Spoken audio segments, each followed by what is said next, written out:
કેમ છો મિત્રો? મજામાં છો? મજામાં જ હશો, એવું જ રહેવાનું.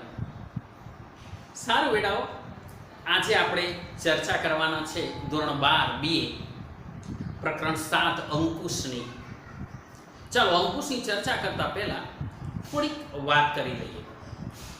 ધોરણ 12 ની અંદર તમે અત્યારે પરીક્ષા માટેની તૈયારી કરી રહ્યા છો, પણ તમારા મગજમાં પરીક્ષામાં એના પરિણામમાં કેટલું રિઝલ્ટ લાવવું એ ફિક્સ છે કે નહીં? ટૂંકમાં તમારું લક્ષ્યાંક નક્કી છે કે મારે 90% લાવવા છે, સાચી વાત? હવે આ તમારું લક્ષ્યાંક છે, તમારો હેતુ છે કે 90% લાવવા છે, એટલા માટે તો તમે બોર્ડની એક્ઝામ આપી રહ્યા છો. હવે એ 90% લાવવા માટે તમે ઘણું બધું આયોજન કર્યું છે, પ્લાનિંગ કર્યા છે.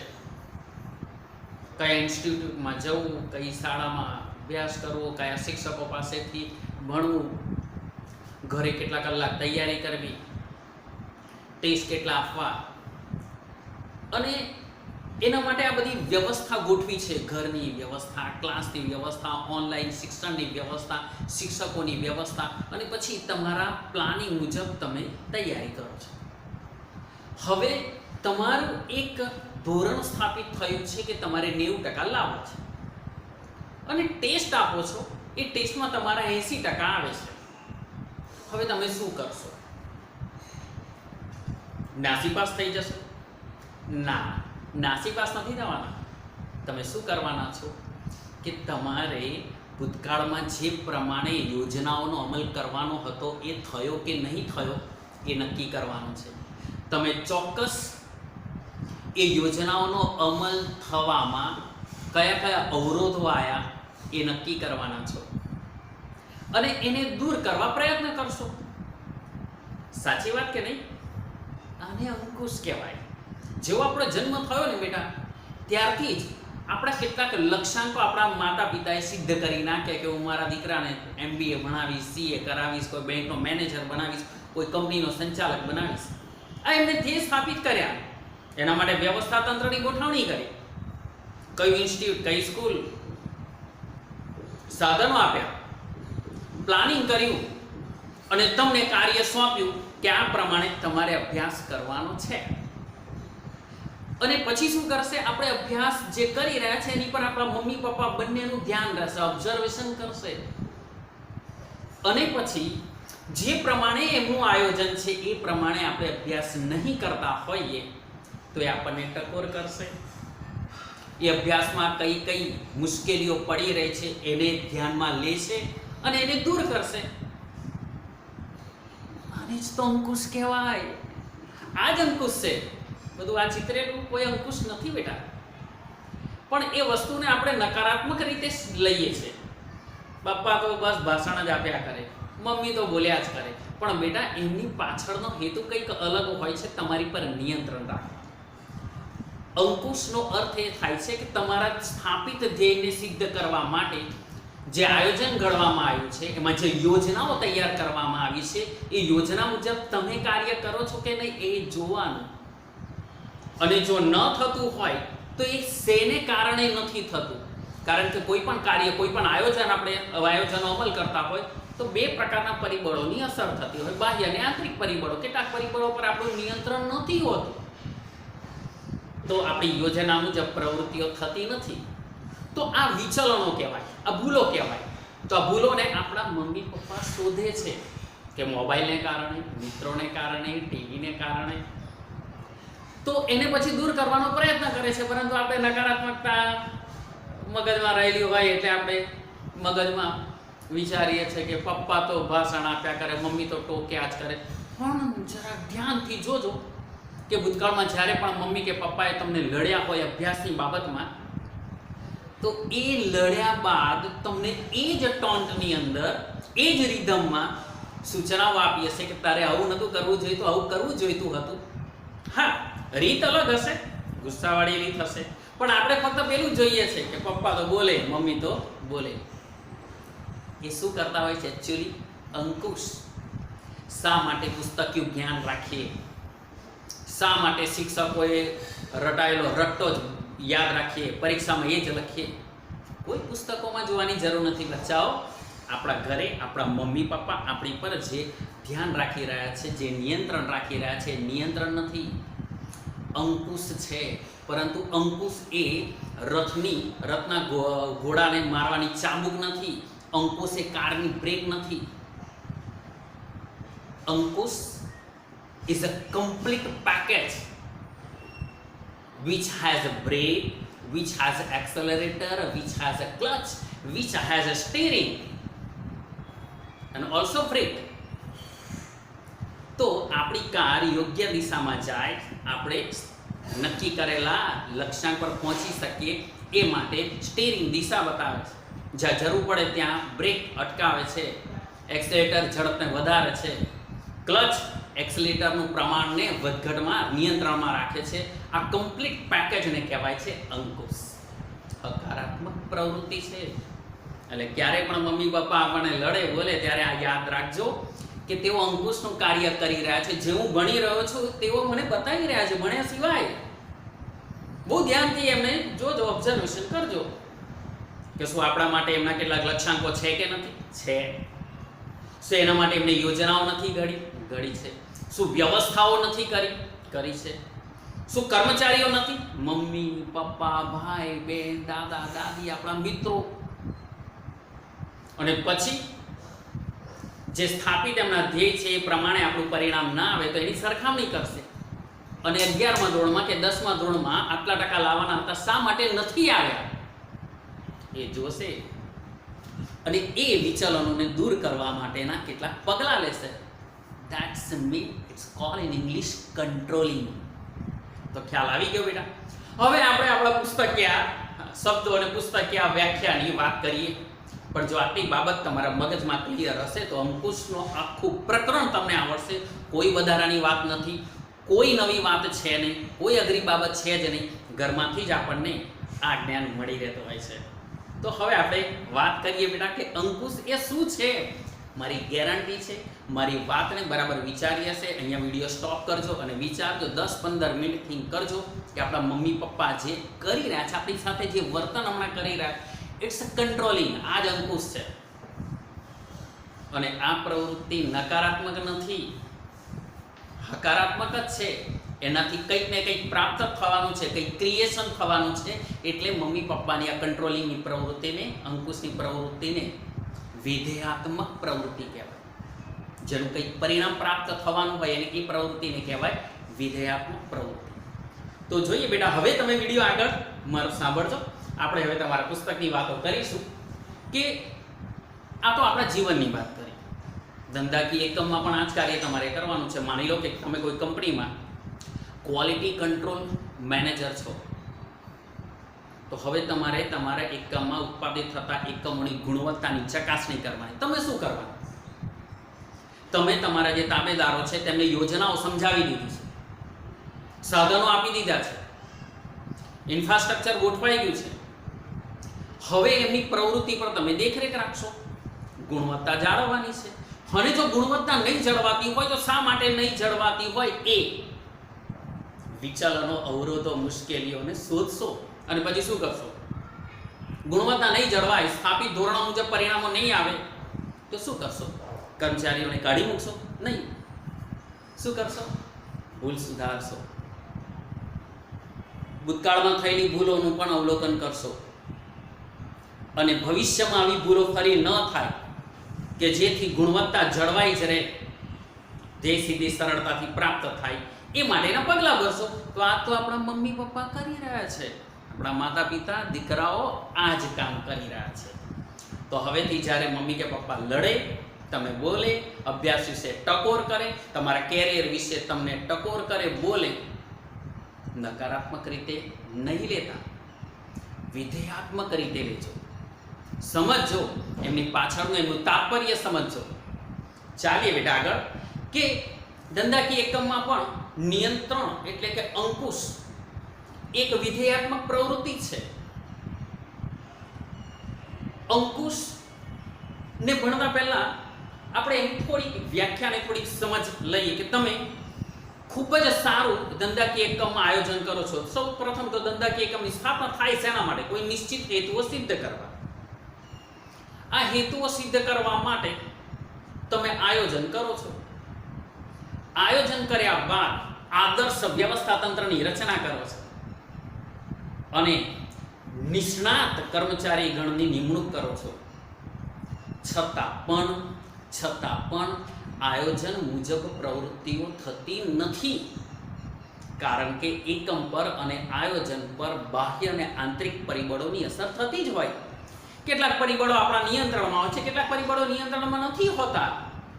એટલે સ્વાભાવિક રીતે એમાં વિચલનો અર્થાત ભૂલો થવાની છે.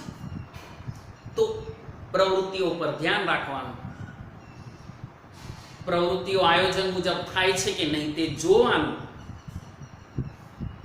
અને જો ન થતી હોય તો શેને કારણે નથી થતી એ વિચલનો શોધવાના અને એને દૂર કરવાના કે જેથી ધ્યેય તરફ પ્રવૃત્તિઓને આગળ વધારી શકાય, આયોજન મુજબ પ્રવૃત્તિઓ થાય. એને જ અંકુશ કહેવાય. વિવિધ નિષ્ણાતો, જુદા જુદા નિષ્ણાતોએ જે વ્યાખ્યા આપી છે એ વ્યાખ્યા આટલી તમારી સમજ હોય તો ખૂબ જ સરળ થઈ રહેશે. જોઈએ તમારી પુસ્તકની વ્યાખ્યા કે થઈ રહેલા કાર્યો નક્કી કરવા. પહેલા તો પ્રવૃત્તિ નક્કી કરવી, એને તો કહેવાય આયોજન. થઈ રહેલા કાર્યો નક્કી કરવા, કાર્યોનું મૂલ્યાંકન કરવું, કે યોજના મુજબ થાય છે કે નહીં એને શું કહેવાય? મૂલ્યાંકન. અને જરૂર પડે તો સુધારાલક્ષી પગલાં ભરવાના, અને સુધારાલક્ષી પગલાં ભરવાથી યોજના મુજબ કાર્યો થાય. બસ, એનાથી વિશેષ કાંઈ નથી. અને અંકુશને કારણે તો ધ્યેય અસરકારક રીતે પ્રાપ્ત કરી શકાય. Ankush is not just a brake. ખબર પડી ને? It's a complete package. એટલે તો આપણે નિશ્ચિત અક્ષાંક પર આપણી કાર, સ્કૂટર કે મોપેડને લઈ જઈ શકીએ છીએ. હેનરી ફેયોલની વ્યાખ્યા જોઈએ બેટા, કે એકમમાં બધું જ નક્કી કરેલી સૂચનાઓ મુજબ, નક્કી કરેલી યોજનાઓ મુજબ અને સ્થાપિત ધ્યેય મુજબ ચાલે છે કે નથી ચાલતું એની શું કરવી? ચકાસણી કરવી. ટૂંકમાં સુપરવિઝન, મૂલ્યાંકન. અને જો ન થતું હોય તો ભૂલો શોધવાની, અને ભૂલો શોધવાની સુધારાલક્ષી પગલાં ભરવાના. બસ, હેનરી ફેયોલનું ભાઈ સાહેબનું આટલું જ કહેવું છે બેટા, જે તમે ઓલરેડી જાણો છો. કોઈ બહુ મોટી વાત નથી કરી. આપણે તમે જાતે અંકુશનો એપ્લાય પણ કરો જ છો. જ્યારે ટેસ્ટના માર્ક્સ નથી આવતા ત્યારે શું કરો છો? ભૂલો તો શોધો છો, શોધીને બેસીને રડીને બેસી રહો છો. નહીં, શું કરો છો? હા, સુધારાલક્ષી પગલાં ભરો છો કે આ મારા કામ કરવાથી મારાથી વંચાયું નહીં, આ પદ્ધતિ વાંચવાથી મને યાદ રહ્યું નહીં. ઓકે, પછી એનો હેતુ શું છે અંકુશનો? ભૂલો શોધવાની, સુધારાલક્ષી પગલાં ભરવાના કે જેથી ભવિષ્યમાં આવી ભૂલો થતી અટકે અને અસરકારક રીતે ધ્યેયને પ્રાપ્ત કરી શકાય. આગળ જોઈએ પીટર એફ ડ્રકર કે પ્રયત્ન અને પરિણામ વચ્ચે સમતુલા સાધવાની. સાધનો અને સાધ્ય. સાધ્ય એટલે લક્ષ્યાંક. એ લક્ષ્યાંક પ્રાપ્ત કરવા માટેના જે સાધનો છે તે સાધનો. સાધ્ય એટલે જે પ્રાપ્ત કરવાનું છે તે. સાધનો એટલે એવા પરિબળો કે જેના દ્વારા તમે એ સાધ્યને પ્રાપ્ત કરવાના છો. તો એની વચ્ચે સમતુલા સાધવાનું. જેવા સાધનો છે, જે સાધનો જે ધ્યેય પ્રાપ્ત કરવા માટેના છે એ ધ્યેય સાધનો વડે પ્રાપ્ત થવું જોઈએ એને કહેવાય સમતુલા સાધ્ય. સાધનો અને સાધ્ય વચ્ચે પ્રયત્ન અને પરિણામ વચ્ચે 90% લાવવું એ પરિણામ, 90% લાવવાના એ તમારો પ્રયત્ન છે. 90% નથી આવતા એ તમારું પરિણામ છે. 90% 80% આ સમતુલા સાધવાના. તમારો પ્રયત્ન એવો હોવો જોઈએ કે તમારું પરિણામ જે 90% છે એ જ આવે. તો એવા પગલાં ભરશો કે તમારા એ પ્રયત્નને કારણે નિશ્ચિત પરિણામ તમને પ્રાપ્ત થાય છે. તો આ સમતુલા સાધવાનું, એના માટે તમે જે પણ પ્રવૃત્તિ કરવાના છો એ બધી પ્રવૃત્તિને શું કહેવાશે? અંકુશ કહેવાશે. વ્યાખ્યા પર જ છે આપણે બેટા, પણ મર્યાદિત શબ્દોમાં જ. કોઈ નિષ્ણાતોની વ્યાખ્યા હોય તો એ તો મર્યાદિત શબ્દોમાં જ આપવાની કે પ્રયત્ન અને પરિણામ, સાધનો અને સાધ્ય વચ્ચે સમતુલા સાધવાનું કાર્ય એને કહેવાય અંકુશ. હું આશા રાખું છું અંકુશ ખૂબ જ ધ્યાનપૂર્વક તમે સાંભળ્યું હશે, હવે સાંભળ્યું હશે અને પુસ્તકમાંથી પણ વાંચો. અને અને વાંચતા પહેલાં વિચારો કે હું જે વાંચવાનો છું એ નિયંત્રણ છે, મારે મોઢે નથી કરવાનું, મારે સમજવાનું છે. મારા ઘરમાં મારા મમ્મી પપ્પા એપ્લાય કરે છે, હું જાતે પણ મારા કેરિયર માટે તેને એપ્લાય કરી જ રહ્યો છું, કરી જ રહી છું. રટ્ટો મારવાનો નહીં. હવે બેટા, કારણ કે તમે આગળ તમારા કેરિયરમાં આગળ વધશો, બહુ મોટી કંપનીઓમાં જશો, તમારી પોતાની કંપનીઓ પણ હશે, ત્યારે ખૂબ જ મહત્વનું કાર્ય છે. તમે જે કંપનીનું સંચાલન કરતા હશો એનું અંતિમ કાર્ય છે અંકુશ. સંચાલનની શરૂઆત થાય છે આયોજનથી. આયોજન એ યોજનાઓ ઘડે છે અને એ યોજનાઓનો યોગ્ય રીતે અમલ થાય એ માટે વ્યવસ્થા તંત્રની રચના થાય, કર્મચારી વ્યવસ્થાની રચના થાય અને તમે સ્થાપિત કરેલા લક્ષ્યાંકો નિર્ધારિત ધ્યેયને પ્રાપ્ત કરવા માટે દોરવણીની જરૂર પડે. છતાં પણ જો વિચલનો આવે તો વિચલનોને દૂર કરવાના કે જેથી લક્ષ્યાંકોને સરળતાથી પ્રાપ્ત કરી શકાય, ધ્યેય સિદ્ધિ સરળતાથી અસરકારક રીતે પ્રાપ્ત કરી શકાય એ માટેનું કાર્ય અંકુશ. અંતે અંકુશ બંને જોડિયા બાળકો છે, આયોજન અને અંકુશ. જો આયોજન હશે તો આયોજન મુજબ કાર્યો કરવા માટે નિયંત્રણની જરૂર પડે. આયોજન જ નહીં હોય તો અંકુશની કોઈ જરૂર હોતી નથી. કારને કોઈ મોટા મેદાનની અંદર અથવા પાણીની અંદર કોઈ હોડીને મૂકી દો, બસ એને વહેવા દો, જે દિશામાં જાય તે દિશામાં. નિયંત્રણ નથી, પતવાર નથી, સ્ટેરિંગ નથી, કારણ કે આયોજન જ નથી. ક્યાં જવું, કઈ દિશામાં જવું, દિશા જ નિશ્ચિત નથી. તો હવે વાત કરીએ બેટા અંકુશના લક્ષણો કયા કયા. તો બહુ ધ્યાનથી સાંભળજો. લક્ષણો એક એક કરીને મોઢે કરીને તમારે લખવાના છે બેટા. તો પહેલું લક્ષણ છે એનું આયોજન સાથે સંબંધ છે. હમણાં તમે ચર્ચા કરી, તમને ખ્યાલ જ છે, બહુ ધ્યાનથી વિડીયો જોતા હશો તો આ બધું તમને આવડે જ છે. હું તો ખાલી યાદ દેવડાવું છું. આયોજન સાથે શા માટે સંબંધ છે? આયોજનમાં જે પ્રમાણે યોજનાઓ ઘડાઈ હશે એ પ્રમાણે કાર્ય થાય છે કે નહીં તે કરવાનું નહીં, તે જોવાનું કાર્ય અંકુશનું છે.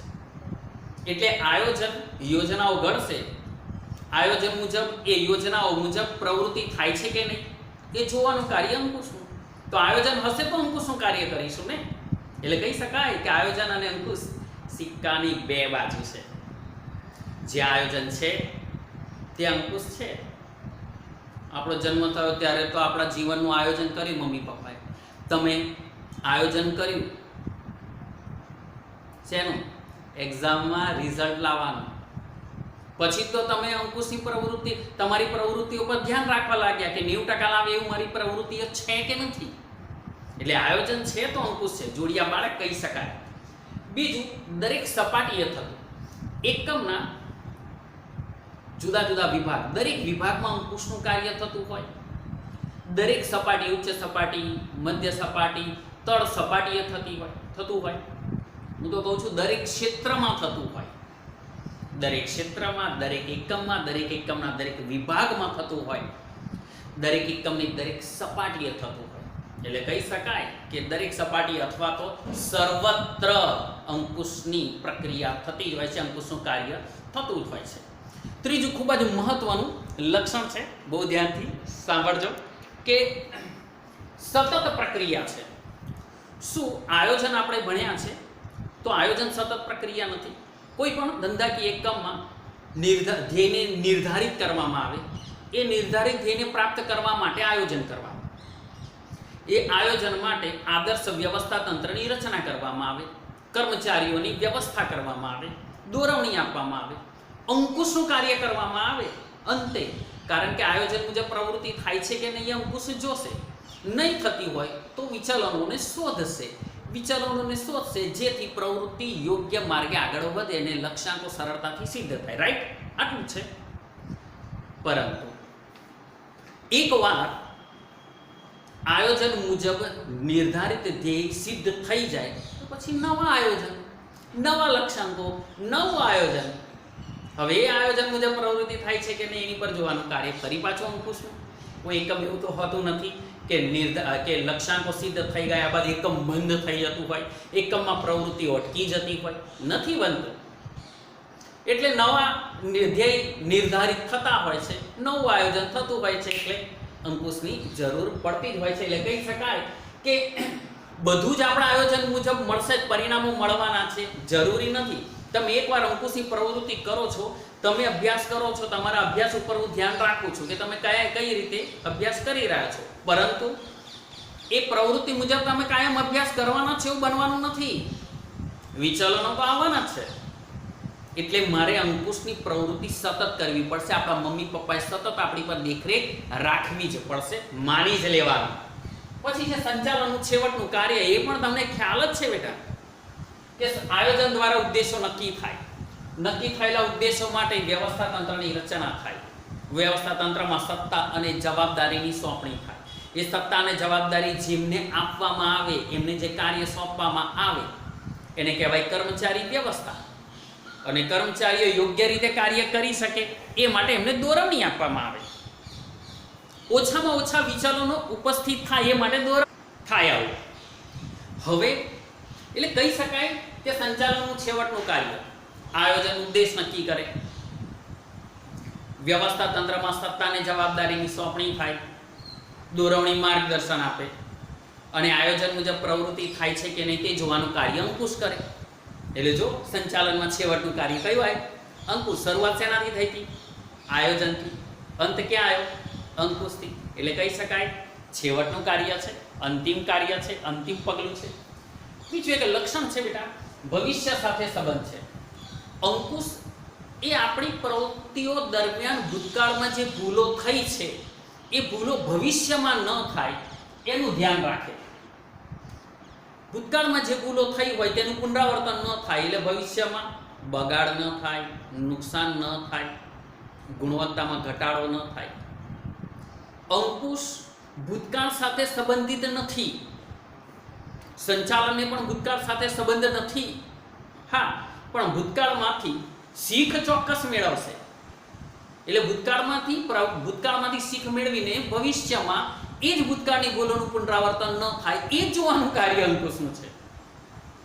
એટલે ભવિષ્યમાં ભૂતકાળની ભૂલોનું પુનરાવર્તન ન થાય, બગાડ ન થાય એ જુએ છે. એટલે અંકુશને કોની સાથે નિસ્બત છે? ભવિષ્ય સાથે. પછી રચનાત્મક પ્રવૃત્તિ છે. આ પણ તમને ખ્યાલ છે બેટા કે આયોજનમાં જે પ્રવૃત્તિઓ થાય છે એ યોગ્ય છે કે નહીં એ જોવાનું કાર્ય અંકુશનું છે. વિચલનો જણાય તો સુધારાલક્ષી પગલાં લેવાનું. હું બે જ વાત કરું છું. પ્રવૃત્તિઓ યોજના મુજબ થાય છે કે નહીં તે જોવાનું, અને એમાં જો કોઈક વિચલનો દેખાય તો સુધારાલક્ષી પગલાં ભરવાના કે આયોજન મુજબ કાર્ય થાય અને ધ્યેય સિદ્ધિ સરળતાથી પ્રાપ્ત થાય, બીજું કંઈ જ નથી. તો અને હા, હું કહેવાનો અર્થ એ નથી કે અંકુશને કારણે કર્મચારીઓએ આયોજન જે આપ્યું હોય એ મુજબ જ વર્તવાનું. આયોજનમાં ફેરફારને અવકાશ છે. અંકુશ એ કર્મચારીઓની સ્વતંત્રતા ઉપર તરાપ નથી મારતો. તમે તમારા તાબેદારો પર જ્યારે અંકુશ રાખો છો તો ટેલ ધેમ કે તમને યોજના મુજબ કાર્ય કરવાનું છે, કરો છો કે નથી કરતા એ હું જોઉં છું. પણ એમાં કોઈ વિકાસ થતો હોય, એમાં કંઈ હકારાત્મક બદલાવ આવતો હોય, તમારા વિચારો, તમારી ટેકનિકનો તમે ઉપયોગ કરો છો, એની પર નિયંત્રણ નથી. તમે ઝડપ વધારો છો, ગુણવત્તા સુધારવાના પ્રયત્ન કરો છો, એની પર નિયંત્રણ નથી. એટલે તમે સ્વતંત્ર તો છો જ. અંકુશ એ તમને મશીન નથી બનાવતું. અંકુશ એ તમારી માનવીય ભૂલોને સુધારવાનું કાર્ય કરે છે. એટલે કહી શકાય કે અંકુશ એ રચનાત્મક પ્રવૃત્તિઓ છે, કર્મચારીઓની સ્વતંત્રતા ઉપર તરાપ નથી માનતું. આગળ જોઈએ બેટા કે આંતરિક પ્રવૃત્તિ છે. ખરીદ, વેચાણ, ઉત્પાદન, હિસાબો આ એકમના આંતરિક કાર્યો છે અને અંકુશ આ જ કાર્યો સાથે સંકળાયેલું છે. હા, તમે આંતરિક પ્રવૃત્તિઓ સાથે સંકળાયેલું છે. એકમની બહારની જે પ્રવૃત્તિઓ છે, એકમ પર અસર કરતા બહારના પરિબળો છે, એની પર અંકુશ કાર્ય કરતું નથી. એટલે અંકુશ એ આંતરિક પ્રવૃત્તિ છે. અને ગતિશીલ પ્રવૃત્તિ છે બેટા. હા, એકવાર અંકુશની પ્રક્રિયા કઈ રીતે કરવી એ નક્કી થયું, પરંતુ અંકુશની પ્રક્રિયામાં ફેરફારને અવકાશ છે. અંકુશની પદ્ધતિમાં ફેરફાર કરી શકાય, આયોજનમાં પરિવર્તન આવે, અંકુશમાં પરિવર્તન આવે. એકમ પર અસર કરતા પરિબળોની અસર જુદી જુદી થતી હોય તો એ અંકુશ પર પણ ફેરફાર શક્ય છે. એટલે કહી શકાય કે અંકુશ એ ગતિશીલ પ્રક્રિયા છે, કારણ કે અંકુશને કોની સાથે સંબંધ છે? આયોજન સાથે. આયોજન એ આપણી બૌદ્ધિક પ્રક્રિયા છે, અને જો બૌદ્ધિક પ્રક્રિયા હોય તો આયોજન તૈયાર કરવા માટે તમે જાણો છો અંદાજોને ધ્યાનમાં લેવા પડે. હવે આ અંદાજો ધ્યાનમાં લેતી વખતે ઘણા બધા પરિબળોની તેની પર અસર પડતી હોય, એટલે અંદાજો બદલાય, આયોજન બદલાય, આયોજનના લક્ષ્યાંકો બદલાય, એટલે અંકુશમાં પણ પરિવર્તન આવે. એટલે કહી શકાય કે અંકુશ એ ગતિશીલ પ્રક્રિયા છે. ત્યારબાદ જોઈએ બેટા કે અંકુશ એ માનવીય પ્રવૃત્તિ છે, વ્યક્તિલક્ષી છે. અંકુશ કોણ કરે? વ્યક્તિ. અંકુશ કોની પર રાખવામાં આવે? વ્યક્તિઓની પ્રવૃત્તિઓ પર. વ્યક્તિઓની પ્રવૃત્તિમાં જે વિચલનો શોધે એ દૂર પણ કોણ કરે? વ્યક્તિ. અધિકારીઓ કર્મચારીઓ પર અંકુશ રાખે છે. એટલે કેન્દ્રમાં અંકુશની સમગ્ર પ્રક્રિયાના કેન્દ્રમાં તમે જોશો વ્યક્તિ છે. એટલે કહી શકાય કે અંકુશ એ વ્યક્તિલક્ષી પ્રક્રિયા છે. અને અંતિમ લક્ષણ છે બેટા કે અંકુશ વૈદિક પણ હોઈ શકે ને અવૈદિક પણ હોઈ શકે. રોજનું 4 યુનિટ ઉત્પાદન કરવાનું એ તમારું લક્ષ્યાંક છે.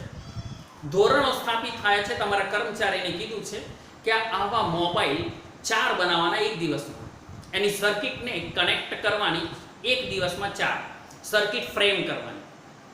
પણ તમે કોઈ કારણસર ડિસ્ટર્બ છો, તમે બીમાર છો, અથવા તમને એક સર્કિટ નવી આવવાથી કઈ રીતે કનેક્ટ કરવી એની જાણકારી નથી, ટ્રેનિંગ નથી, એટલે તમે 2 જ સર્કિટને જોઈન કરો છો, 2 જ યુનિટનું ઉત્પાદન કરો છો.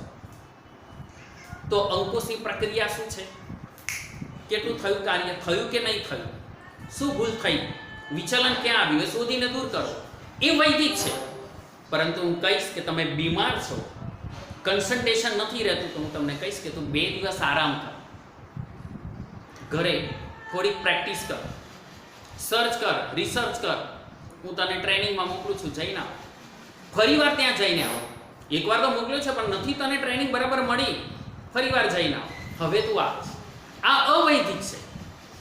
કંપનીના નિયમો અને સિદ્ધાંતો અનુસાર અંકુશની પ્રક્રિયા કરવામાં આવે વૈદિક, પરંતુ અંકુશ અવૈદિક પ્રવૃત્તિ પણ છે.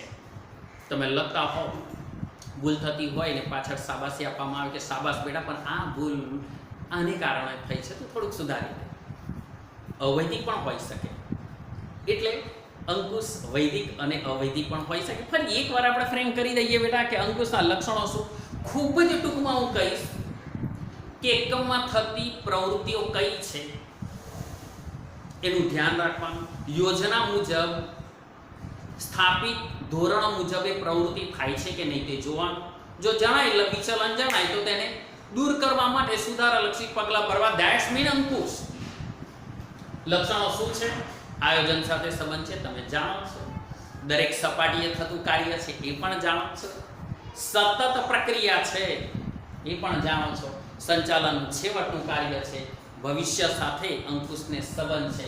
રચનાત્મક પ્રવૃત્તિ છે અને આંતરિક પ્રવૃત્તિ છે, માનવીય પ્રવૃત્તિ છે. અંકુશ વૈદિક પણ હોઈ શકે અને અવૈદિક પણ હોઈ શકે. Don't forget, very first time મેં તમને જણાવ્યું વિડીયોની શરૂઆતમાં કે અંકુશ ભણવા માટે આપણા મમ્મી પપ્પા, આપણા માતા પિતા, આપણા મોટા ભાઈ બહેન એનું આપણી સાથેનું વર્તનને ખૂબ જ ધ્યાનથી ઓબ્ઝર્વ કરશો એટલે અંકુશ આપોઆપ ઘરમાંથી તમને ભણવા મળી જશે. મુકેશ સરની કે મોડર્ન ક્લાસની કોઈ જરૂર નહીં પડે બેટા. હું તો ખાલી પુસ્તકનું જ્ઞાન આપું છું. સાચા શિક્ષકો આપણા ઘરે રહેલા આપણા મમ્મી પપ્પા, આપણા વડીલ છે. જોજો તમને ખ્યાલ આવશે કે આ લેક્ચરમાં જે પણ આપણે ભણ્યા છે એ તો અમારા ઘરમાં રોજ બને છે. હું જાતે જ મારા પોતાના જીવન માટે હું અંકુશનું નિયંત્રણ રાખું છું. અપેક્ષા રાખું છું ખૂબ જ ધ્યાનથી મને સાંભળ્યો હશે. અને આ વિડીયોને લાઈક શેર કરજો. ન કર્યો હોય તો પેલું સબસ્ક્રાઇબનું બટન દબાવી દેજો. કોમેન્ટ પણ કરજો અને કોઈ પણ પ્રકારની ભૂલ તમને લાગે અથવા કોઈ પણ પ્રકારની સમજણ ન પડે તો કોલ મી, મારો નંબર છે જ અંદર. તો ફરી એકવાર બહુ ધ્યાન રાખતા હશો. બહુ નજીકના ભવિષ્યમાં શાળાઓને ક્લાસ ખોલવાની પણ મંજૂરી મળશે ત્યારે આપણે ફિઝિકલી મળીશું, વાસ્તવિક રીતે આપણે અભ્યાસ કરીશું. પણ આ પણ વિકલ્પ ખોટો નથી જો એને ભણવાની ત્રેવડ આવડી જાય તો. અને તમે બહુ સારી રીતે અભ્યાસ કરવાના છો, મને વિશ્વાસ છે તમારી પર. તો શેર, લાઈક, સબસ્ક્રાઈબ અને કોમેન્ટ ચોક્કસ કરજો. અને હોમવર્ક મોકલાવવાનું છે. Bye. Okay, good day, be happy, take care.